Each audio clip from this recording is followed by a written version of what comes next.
Ladies and gentlemen, welcome to the True Crime Man's Dark Imagination Halloween Special. And now, here is your scary host, Alan G. Gauthreaux.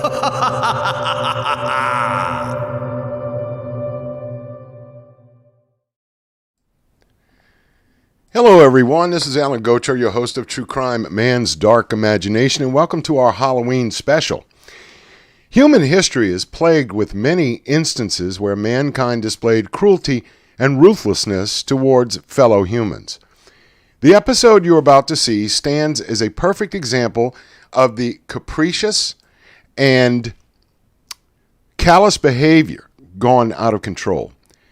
The Salem witch trials were a period in American history demonstrating bearing false witness against your neighbor and the hysteria due to a manufactured fear based upon self-guilt. Normal, law-abiding, God-fearing people who normally greeted their neighbors with a kind salutation suddenly turned to persecutors of the most genteel people, or those who lost their way in life. The result of this religious rampage saw the senseless deaths of 20 people and left history with more questions than answers regarding an event that some believed had supernatural overtones and, in the minds of others, existed as a class struggle that used the hysteria to accomplish a societal cleansing.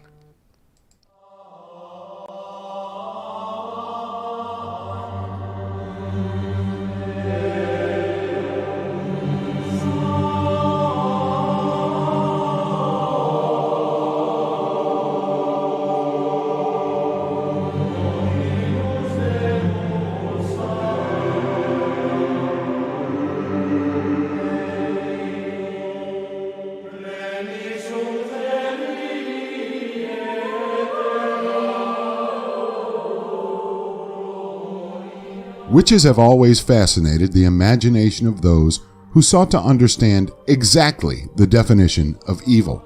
And were these alleged servants of dark forces truly evil? Early witches were considered people who practiced witchcraft using magic spells and calling upon spirits for help or to bring about change.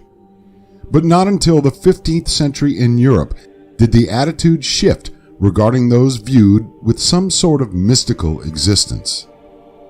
In order to better identify those who may have been in league with the Dark One, two monks, Heinrich Kramer and Jacob Sprenger, authored a book entitled Malleus Maleficarum, subtitled Hammer of the Witches, which demonstrated how to identify, hunt, and interrogate witches. It was written in 1486 and first published in Germany in 1487. Its main purpose became to challenge all arguments against the existence of witchcraft and to instruct magistrates on how to identify, interrogate, and convict witches. It also labeled witchcraft as heresy and became the authority for Protestants and Catholics trying to flush out witches living amongst them. In general, the Malleus Maleficarum presented a relatively overall theology demonology, asserting that three elements are necessary for existence of witchcraft: the evil-intentioned witch, whose particular moral failings impel her to sin; the intercession of the devil, who is the proximate cause of the witch's supernatural abilities; and the implicit permission of God, who is the ultimate cause of all actions. While general consensus is that the Catholic Church banned the book in 1490 by placing it on the Index Librorum Prohibitorum, the list of prohibited books, the first index was, in fact, produced in 1559 under the direction of Pope Paul IV.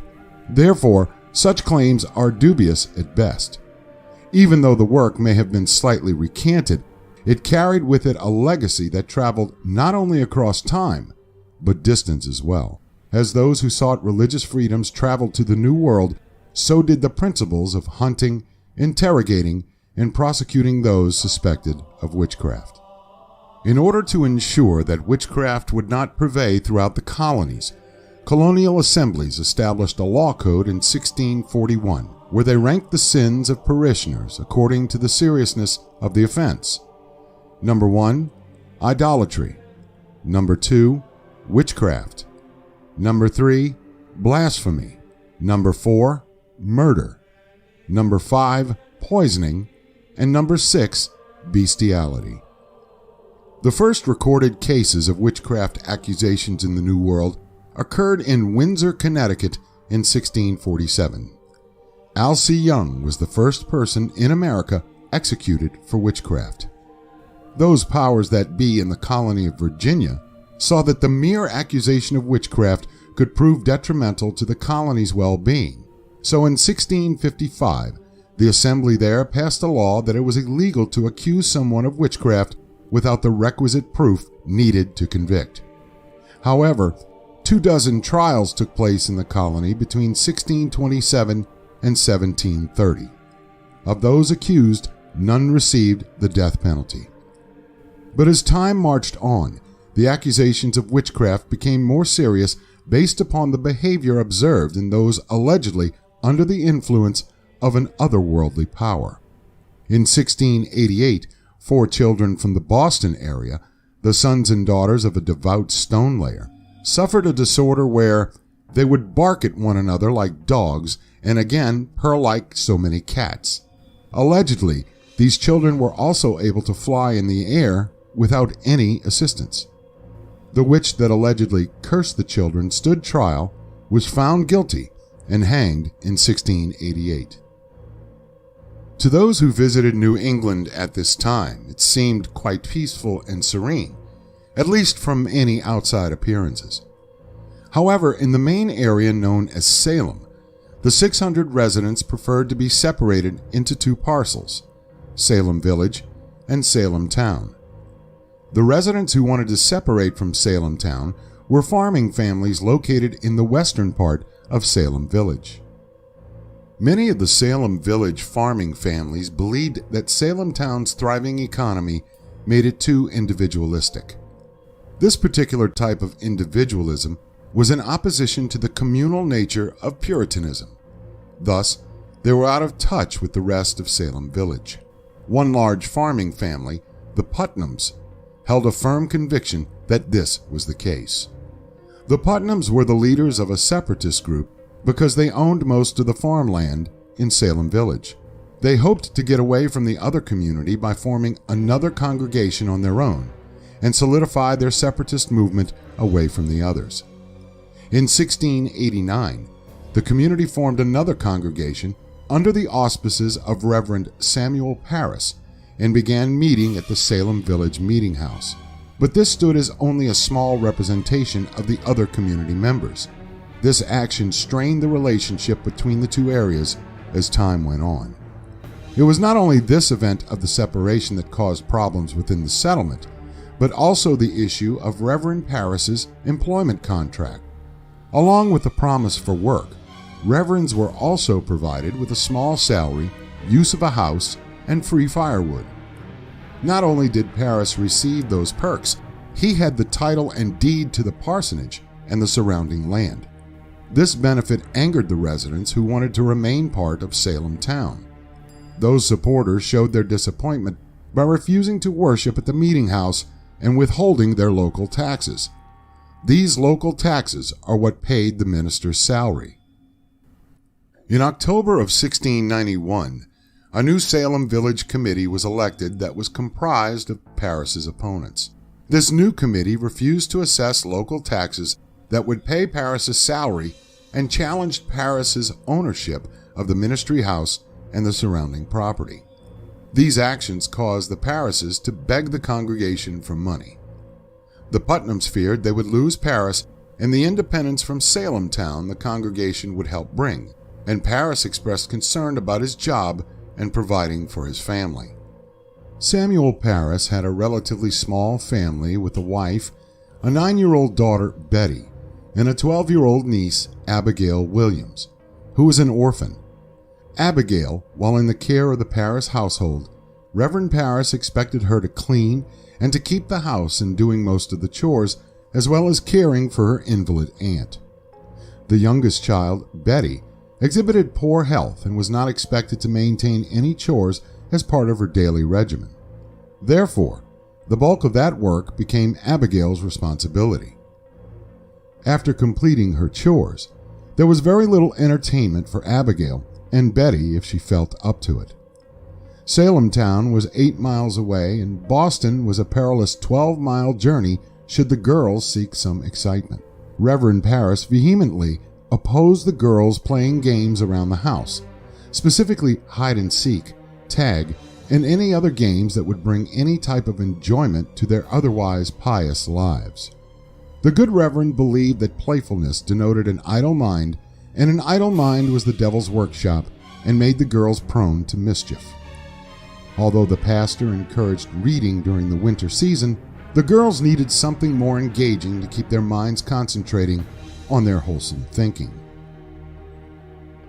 During this period in the colonies of North America, especially those where they were literate, books about fortune-telling and prophecy became very entertaining.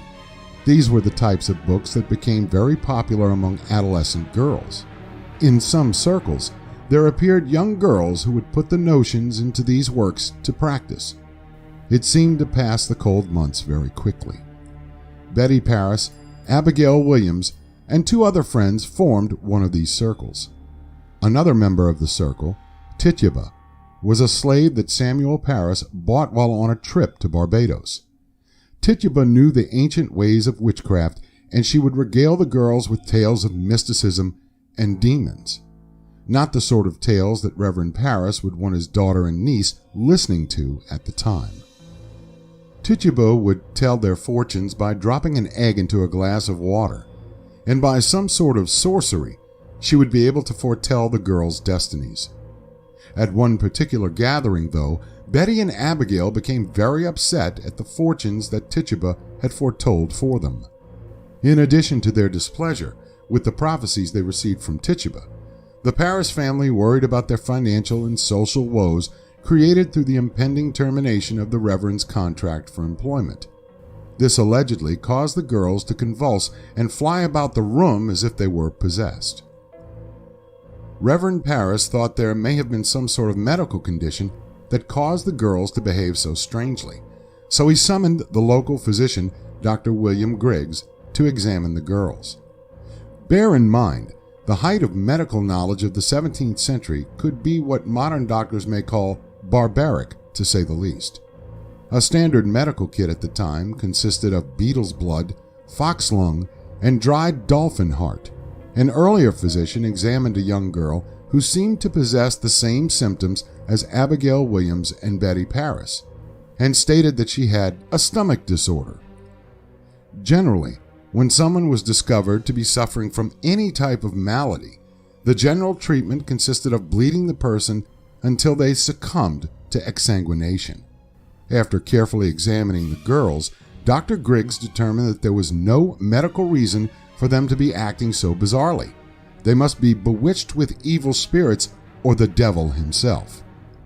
A supernatural explanation already began to spread among the inhabitants of the settlement. Strangely, though, the girls' behavior seemed to intensify when village people came to visit the curiosity.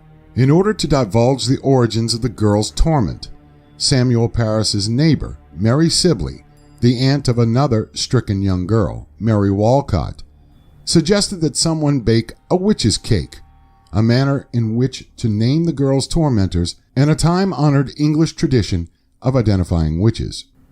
Sibley ordered Tituba and her husband, Indian John, to bake the cake. The ingredients consisted of rye meal and urine from the afflicted girls. It is then fed to the dog, and the persons are considered afflicted if the dog acts out the same behavior as the afflicted. Soon, the girls were very hesitant to speak and accuse their tormentors. But then Betty Parris named Tituba, and the other girls soon named Sarah Good and Sarah Osborne. Sarah Osborne was an elderly lady who had not gone to church in over a year and exhibited poor attendance at church, which was a Puritan sin. People in the town took exception to Osborne's second marriage to an Irish immigrant who had once worked for her as a farmhand. Osborne claimed that an evil spirit convinced her to no longer attend church services. described as a woman of poor character, Sarah Good was a homeless woman who begged door to door. If people failed to give her any sustenance, she would utter unknown words to them and then leave. Many believed that the mumbling words were curses against those who would not help her. Superstitions abound, and people associated Good's visits with the death of farm animals. Even her husband stated that she was no good. I may say with tears that she is an enemy to all good. The reputations of these women and their poor social standings made them likely candidates for accusations such as bewitching others and turning toward the dark side. Because of these accusations, the likelihood of an investigation became more than certain as two magistrates, John Haythorne, great-grandfather of famous American novelist Nathaniel Hawthorne, who added the W to distance himself from his famous ancestor, and Jonathan Corwin, arrived in Salem Village to interrogate the accused. During their questioning, Good, Osborne, and Tituba, along with 6 other girls, screamed at the top of their lungs and tumbled to the floor of the meeting house. Good and Osborne refused to confess to anything, while Tituba confessed for 3 days. During Tituba's statements to the magistrates, she talked of red rats, talking cats, and a tall man dressed in black. She stated that the man clothed in black made her sign in a book, and that Sarah Good and Sarah Osborne, as well as others whom she could not read, were made to sign the book. Historians and investigators alike have never been quite sure as to why Tituba confessed.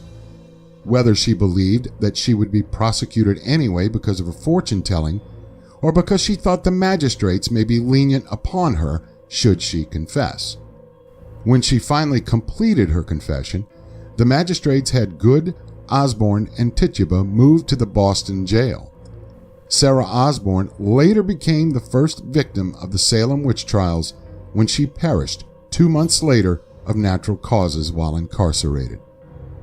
Even after the 3 women were incarcerated, the accusations continued to be unabated. Due to the revocation of the Massachusetts Bay Colony Charter by Charles II, the constant fear of Indian attacks, and a recent smallpox outbreak convinced most of the colonists that they angered God in some manner to the point where he would bring this type of retribution down upon them with a blinding fury. This presented a fertile atmosphere where the presentation of 3 or more witches into the colony created such havoc that could be interpreted by the Puritans as God's wrath. Every witch had to be discovered so that this punishment could end.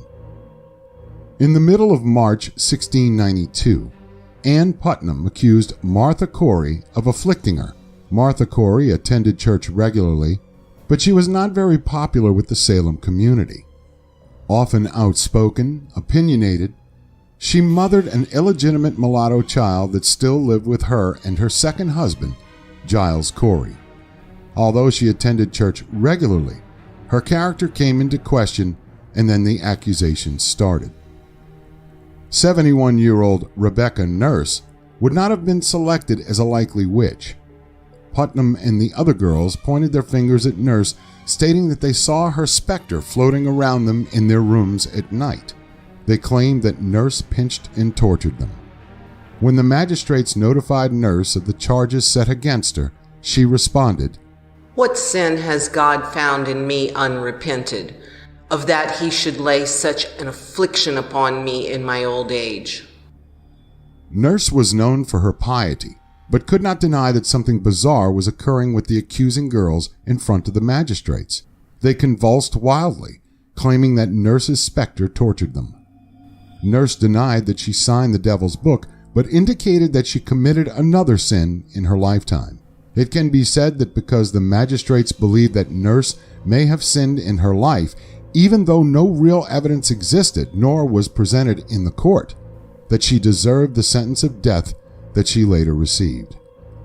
Authorities arrested Nurse on March 23, 1692. As the accusations became more widespread, several of the parishioners began to doubt their validity. One of the more outspoken inhabitants, was John Proctor. When one of his servants began to exhibit the same afflictions as Abigail Williams, Betty Paris, and some of the other girls, he threatened to beat her. The afflictions suddenly stopped, temporarily. Proctor truly believed that the afflicted girls would make devils of us all. Proctor also believed that their behavior could be corrected with some good old-fashioned discipline. The magistrates believed that Proctor's outspoken demeanor threatened their prosecution and therefore charged Proctor and his wife Elizabeth with witchcraft and jailed them in the Boston jail. If accusing a pious woman such as Rebecca Nurse was not enough, Ann Putnam leveled charges against a former preacher in Salem Village, George Burroughs. But Putnam did not just accuse Burroughs of being a witch. She accused him of being the master of all witches.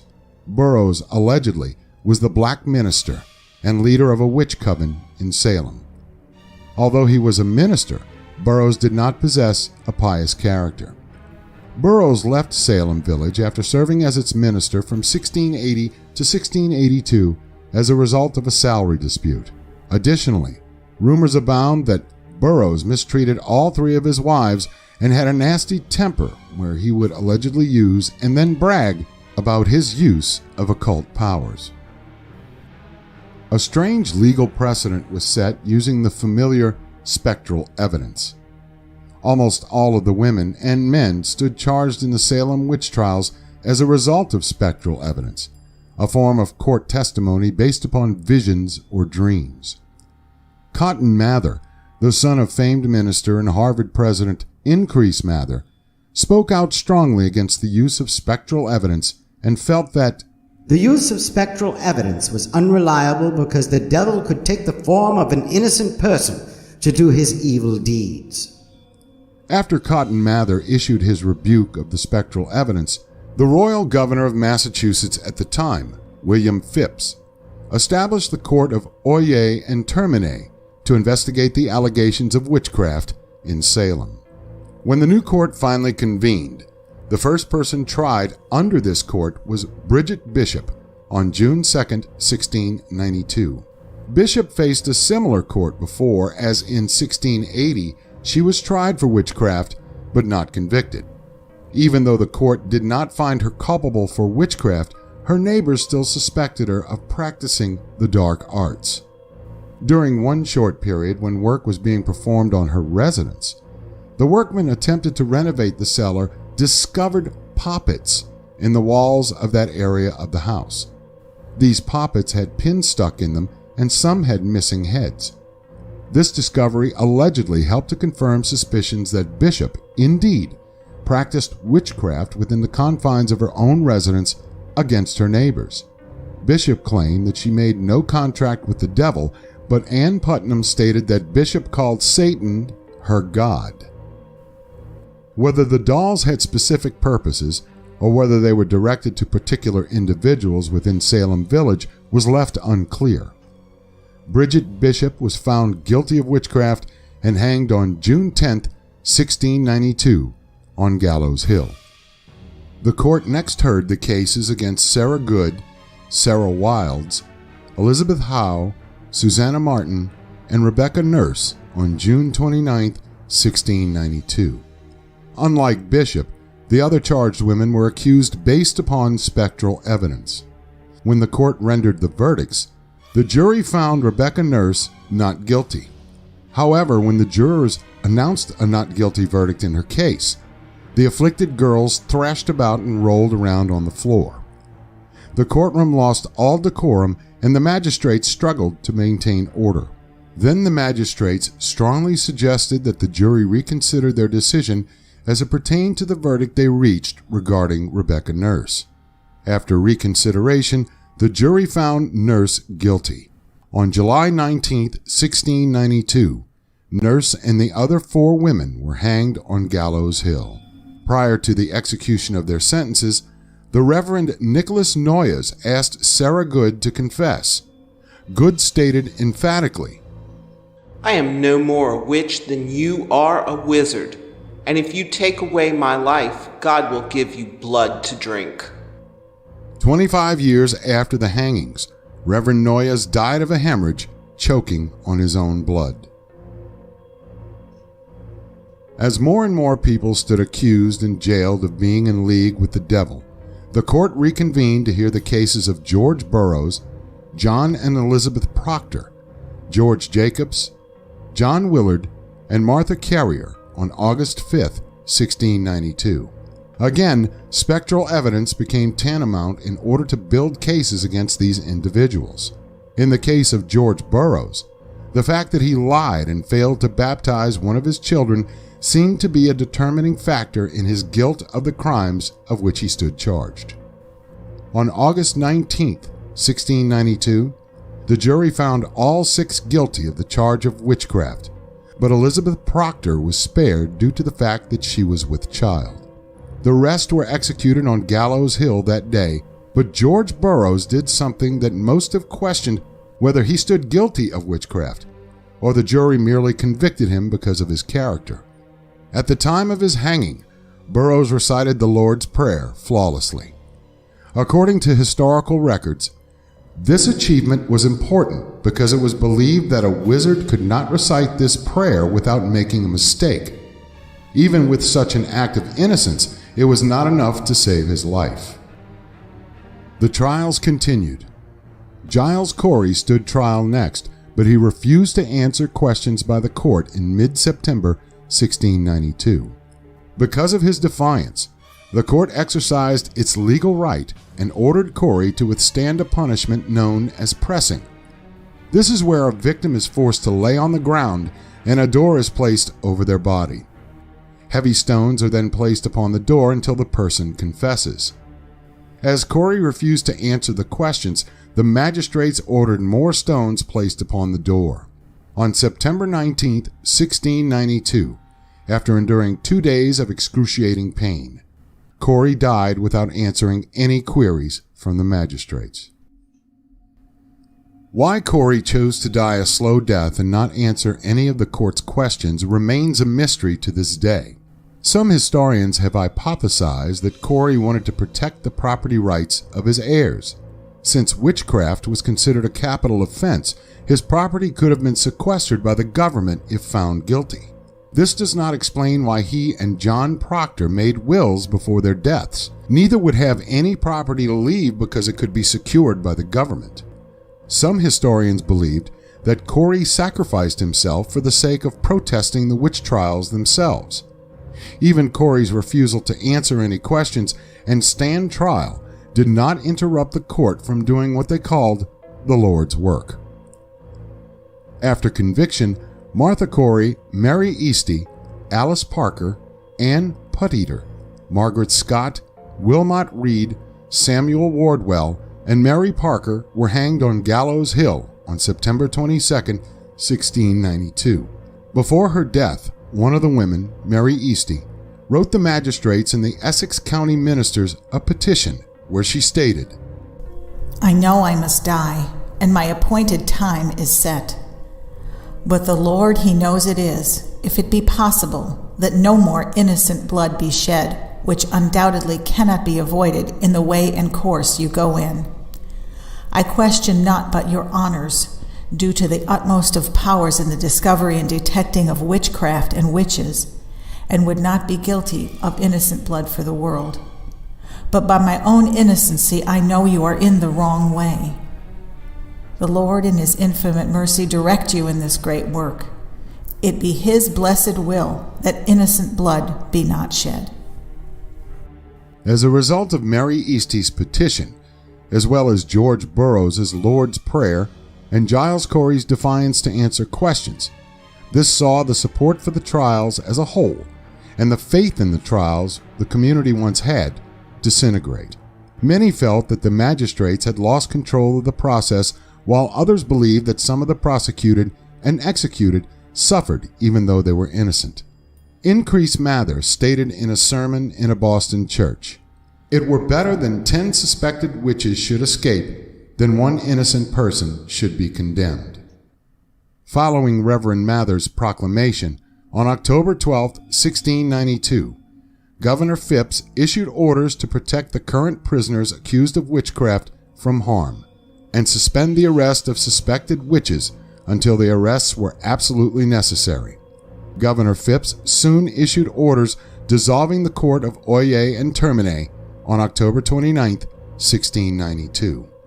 The fury with which the trial started then suddenly stopped. The last witch trial took place in January 1693, and then Governor Phipps pardoned the rest of the accused witches in May of 1693. With this one act, the Salem witch trials had finally come to an end.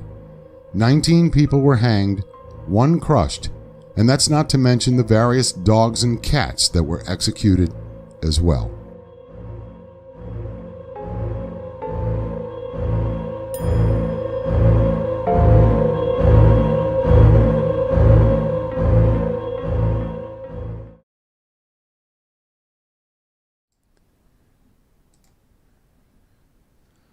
Historian Elizabeth Rice stated in a journal piece that, quote, "In weekly sermons and written tracts, ministers repeatedly admonished the congregations not to fall prey to Satan's methods. While the devil could not force one to lead a life of sin and degradation, he possessed a frightening array of persuasive tools and temptations and would go to any length to lead people into sin, thereby possessing their souls." After the conclusion of the trials, many of the people who had been pardoned had to remain in jail. The reason being is that because of English law, the incarcerated were made responsible for expenses that it took to keep them there. Unless the incarcerated paid for their food and board, they would not be released. Additionally, those who were incarcerated for witchcraft had their property confiscated by the government. Therefore, when they were released, often it was to no home or land. They had nothing. Moreover, the arrests and trials took its toll on the land as well, as houses and fields went unattended, while the Salem meeting house became dilapidated due to the distractions of the trials. Crop failures and epidemics continued to plague the Salem area for years after the witch trials. The people of Salem believe that these series of happenings occurred because of the hangings of innocent people. Therefore, a day of fasting and prayer for forgiveness was ordered for January 13th, 1697. One must ask the question, why were most of the people tried and convicted women? In the pious atmosphere of the time and based upon Puritan demand of the angelic female character, women became more convinced that, quote, their sinful natures had bonded with the devil. Men seemed confident of their ability to throw off their evil ways and turn to God in time. A confessing woman was the model of Puritan womanhood, even though a woman admitted the worst of her sins. Also, according to historian Rees, a confessing woman was the, quote, model of perfect redemption, end quote. If a woman confessed, the magistrate rewarded her with life. It can be said that women who confessed were merely reacting to the social and religious mores of the time. Women were considered frailer than men, weaker, in a sense that they could be tempted more easily by the devil. Notwithstanding the commentary regarding the weaker women and the macho men of the time, were the trials the result of a supernatural persuasion or perhaps a curse from God? Or was it something more down to earth, say a purge of sorts? All of the facts seem to point to a cleansing of the undesirables and a misinterpretation of religious dogma. Some have classified it as a satanic panic, one such that occurred in children's care facilities in the 1980s in the United States. No one truly knows or has knowledge as to how the Salem witch trials grew to the hysteria that caused the wholesale murder of 19 innocent people, and then John Proctor. What has been historically documented is that the witchcraft hysteria began at the home of Reverend Parris.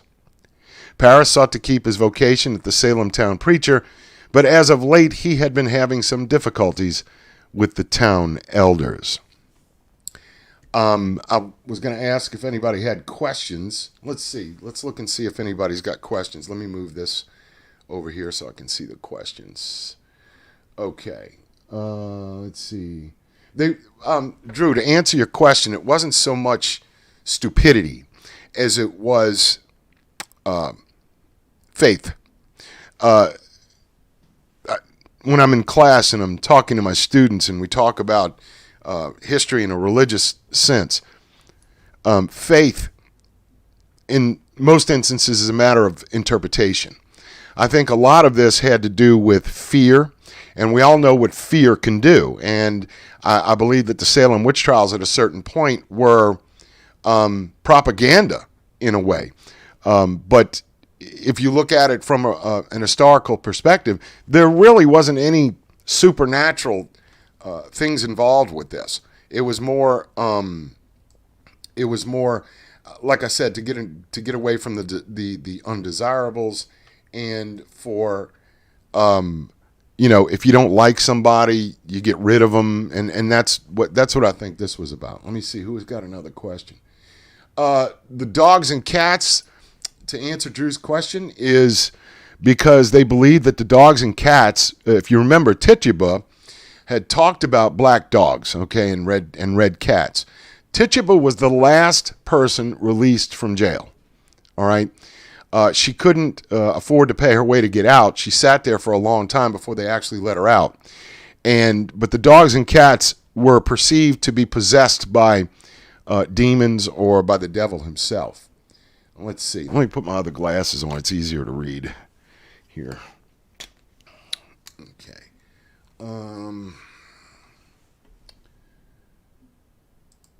All right. Let's see. Yeah, cats are pretty cool. We have a 15-year-old cat. We just got a dog about a year ago. My daughter decided to name her Wybie. It was pretty neat. And it was a matter of superstition, a lot of superstition. And if you do any in-depth reading on the Salem witch trials, there's more common sense. As history went on, there was more common sense in judging that particular part of history. All right, right now, being at Halloween, I mean, I got this idea from a subscriber to do witches because we had done werewolves and we had done vampires in the past. But, and Drew says here, if you're reading on the comments, I love cats. It's so sad that many innocent dogs, cats, pigs, turtles, and innocent people were executed. Yeah, I would think so. It was sad. Yeah, and it did start with Ferdinand Isabella's Inquisition. How you doing there, spirited woman? Nice to see somebody else in here. Carol Ann, how you doing? You think the mold of the bread was part of the problem? I was watching a special when they talked about ergo, which is a bacteria in rye that could cause hallucinations, stomach cramps, things of that nature that could really hurt people's digestive systems, and also cause these basically the hallucinations. The one thing that I disagree with, I used to be in the legal field, is the spectral evidence. You could accuse somebody by saying, look, I saw this person whisper to their cat. Well, people talk to their animals constantly, It wasn't really it was an everyday thing, and they took these everyday things and they made them these seeds of satanic worship, and they weren't. Let's see. Johnny S3. I hope I answered your question there, Carol Ann. Do you think the courts people could have done this for them to get the land for themselves or for the town? Yeah, I do believe like I said, it was a cleansing of sorts. But a lot of these people, like Sarah Good. Sarah Good was not rich. She had to beg for food, and people thought, okay, well, let's accuse her because maybe we can get rid of these people. I mean, how many of us walk down the street and go, we wish that the homeless had homes and things of that nature. They're trying to make ends meet. This woman was trying to make ends meet. And I like that stat enthusiast. You say that witch burnings still go on in sub-Saharan Africa and Latin America, where dogmatic religion based on superstition is going strong. And it always will be unless these people step into the 21st century. And Kimberly says, I would talk to my dog more than people. They would surely kill me. Yeah, well, dogs and cats, pets in general, are unconditional. They love their humans unconditionally. And a lot of times that's what happened. There was another question up here. Let me see. Should the guy who has started it been punished? Looking back in history, I agree. He should be. He started, bore false witness against his neighbors, I would believe. Dr. Griggs, of course, then again, like I pointed out in the mini doc, these people, medical science was not that advanced. So when they examined these people, again, someone before had a stomach ailment. That's what would cause it. Convulsions on the floor, I don't know. Were these children maybe epileptic? Did they have a seizure disorder? Something of that nature. Again, the level of medical science wasn't up to the task of diagnosing this properly. I think the doctor has a little bit of responsibility in this as well. Tituba was in jail for, I think, almost 2 years before they let her out. There's a monument there in Salem. I've never been, and I've always wanted to go. I had a friend of mine that went there, and there's a monument to the 20 people that were killed there. They don't know where the bodies are buried. They were executed on Gallows Hill, but they were buried in a mass grave, so they don't really know where they are. Let's see. Johnny, S3, I also heard that they would throw a suspect witch in a river, and if they float, they were a witch, but if they sink and drown, they're innocent. So you have to die to be innocent. Crazy times. Yes, it was. In England, they even had a witch finder general. His name was Matthew Hopkins, and he used to come up with some really nasty ways to find out witches. If a witch had a mole, if somebody had a mole, that was considered the mark of Satan. A birthmark was considered the mark of Satan. When you put somebody under extreme pain, no matter how tough they are, they're going to talk. They're going to say something to get the pain to stop. All right? Let's see. Yeah, it was mentioned. Like I said, these documentaries that I make, I don't have a lot of time to go into every little detail, but I'm glad that the ergo factor came up because I wanted to discuss that as well. No problem, stat enthusiast. No problem. I hope y'all enjoyed tonight's presentation. We will have some more coming up later on, later in the year. And I wanted to mention this, and I've seen this done a couple of times. I have written a couple of books on true crime. If you like this story and all the other stories, I wrote Dark Bayou, Louisiana, infamous Louisiana homicides, and Bloodstained Louisiana. You can find them on Amazon, Barnes & Noble, Books A Million. They even have them on Walmart site, as a matter of fact. We're no longer on the Subscribestar site. We do use PayPal, and I'd still like to thank those people that helped us during the hurricane. Thank you so much for contributing, and it really helped us out a lot. And we're on BitChute. I think we're on BitChute. Yeah, BitChute and Rumble. People have been talking about VinMe or VinMoMe or something like that. I've heard a lot about that. Well, actually, what I saw, Johnny, on as far as Gallows Hill, it's barren, really, but it overlooks, I believe it overlooks a playground. And let's see, I actually finished watching a show about this 3 minutes before this started. Well, I hope we did it justice. It took us a while to do that. Are your books on Audible? Is Audible like an audiobook place? Because I haven't had time to record them. The publisher gave me permission to make audiobooks. I haven't figured out a way to do that yet. What would have happened to Dr. Griggs? Would he have been jailed or hanged? I'm not so sure anything would have happened to Dr. Griggs, Drew. Physicians were held in high esteem back then, and if you couldn't find anything wrong with someone, you got to remember there were no psychiatry was not even a practice then. So a lot of times this could have been, perceived as a medical condition, physical condition, rather than a mental condition. So nothing probably would have happened to him according to English law, because there wasn't any malpractice laws back then, but there are today. But we are on, like I said, PayPal. And the one thing, no, I don't have, Johnny, to answer your question, I don't have them on audiobook yet. I haven't had time to record them, even though the publisher has given me permission to do it. They take a lot of time, and I want to do that before the end of the year. That was one of my goals before the end of the year, to do that. Even though this didn't have like a lot of supernatural stuff in it, I believe it was very interesting for a Halloween piece. And I had a lot of fun doing it.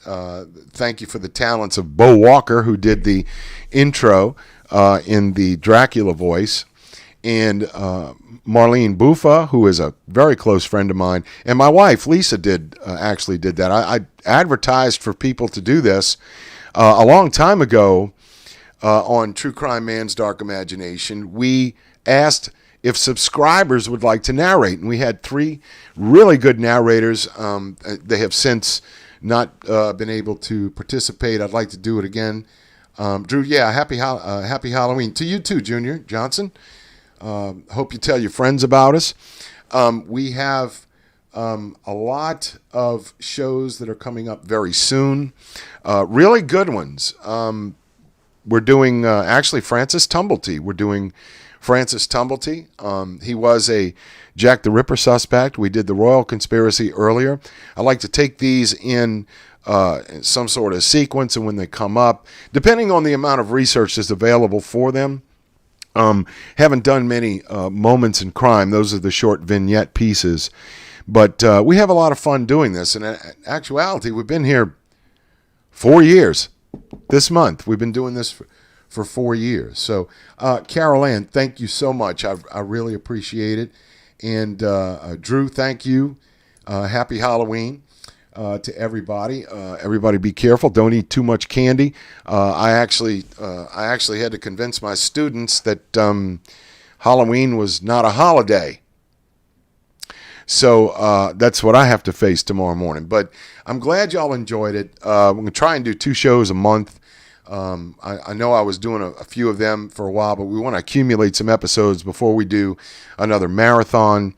And there was somebody that I mentioned in the marathon. I believe it was Johnny S3. Look, the next marathon I'll probably have about 100 people that I have to mention. But it's because of you that we do these things. And again, we always have a few trolls, and one thing we have to remember is it's about them. It's not about us. We try to produce a very good product, and I'm thinking, well, Matt E12, that's a good idea. I'm going to write that down on religious cults, on cults per se. But yeah, I guess we can do that. A lot of times it's very controversial. If it's too controversial, I don't like to go into it. But we're approaching our 100th episode pretty soon, and I was hoping there would have been a little bit more people here, because we're really doing well as far as subscribers are concerned. I think we're up to 5,325, and they really started to grow. And we want to produce something that's a little bit different from everybody else's, and still do it with some quality. I'm still learning some things. I wish I had an administrator that would help me do the transitions, but like I said, it's just basically me. That's why I call it us. So my brother Jay's on here. If you can, say some prayers for him. He's having some heart issues, and we hope the best. We find out some information. Junior Johnson, thank you very much. I appreciate it, but I think Matt E12's got some good ideas about doing religious cults. That ought to be very interesting. Considering our society somewhat has gone into that type of cult thinking in some instances. So if there aren't any more questions, I think we'll leave it for this evening. I want everybody to have a happy and safe Halloween. Hope you enjoyed it. Please recommend us to your friends. Again, the books are Dark Bayou, Infamous Louisiana Homicides. And this one is Bloodstained Louisiana, 12 Murder Cases. Even though they aren't in Louisiana, they are strange and kind of bizarre. Dark Bayou, the former state attorney general for Louisiana, wrote the foreword for us in this book with my co-author Daryl Hippensteel. Bloodstained Louisiana, the state historical archivist, history archivist, Florent Hardy, wrote the foreword for me there. Made a lot of friends doing this. And Carol Ann, thank you very much. Kimberly, if you got any suggestions, please let us know. Okay, gang. Y'all have a good evening, and I will see you. I'm gonna do an end tag to take us out. And again, look into maybe contributions on PayPal. Maybe look into some of the books. The true crime aficionados will really like it. There are some strange crimes in here. Oh, and by the way, I have another book coming out next fall. It's called Southern Evil. I signed a contract about 3.5 months ago with a new publisher, and it has the Axeman in it. They actually took that chapter. So it's going to be a Touchpoint Press, and they are really good people. I haven't heard from the editor yet, but hopefully pretty soon. But I'll see about recording those books and see if we have any more response to that. So stay tuned next month. Next month is November. Probably going to have some more stories coming up. And I want to thank you, everybody, for being here. I appreciate your patronage, and I really enjoy speaking with some of you. If you have any ideas, my email address is included on the channel, so you can write to me, tell your friends about us, and I'll see you soon. Until next time.